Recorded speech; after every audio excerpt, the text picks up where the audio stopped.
Welcome. In this video, I'll show you how to buy Dogecoin on the Binance app. Alright, if you found this video helpful, please do like and subscribe to the channel for more such tutorials.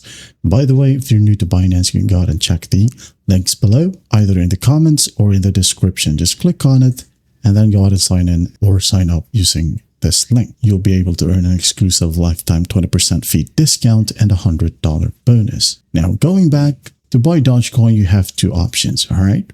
Go ahead over to trade right here at the bottom of your screen. Now you have conversion and buy and sell. Now, for example, conversion, let's say you already have USDT and you wanted to convert some to a Dogecoin. Okay. So tap on the drop down and then just go ahead and find Dogecoin. Okay. Just scroll down and you'll eventually find a Dogecoin right here. Just tap on it. Now, once it loads, you can now go ahead and enter the amount from here. For example, 10 USDT, and it will be this amount for Doge. Okay, you can go ahead and tap on preview, wait for it, and then once done, just tap on continue right here. It says increase USDT because the minimum is 10.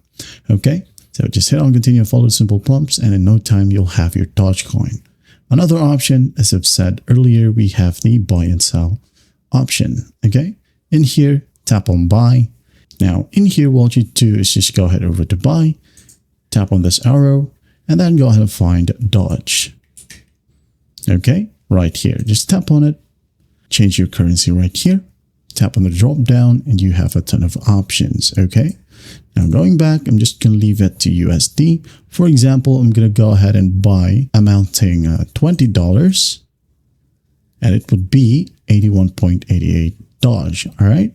Now, once that's done, you can now go ahead and tap on pay with and select your payment method. And then once done, just hit on confirm, follow simple prompts, and in no time, you'll have your Dogecoin balance in your assets section. That is it. Well, I hope this video helps, and I'll see you in the next one.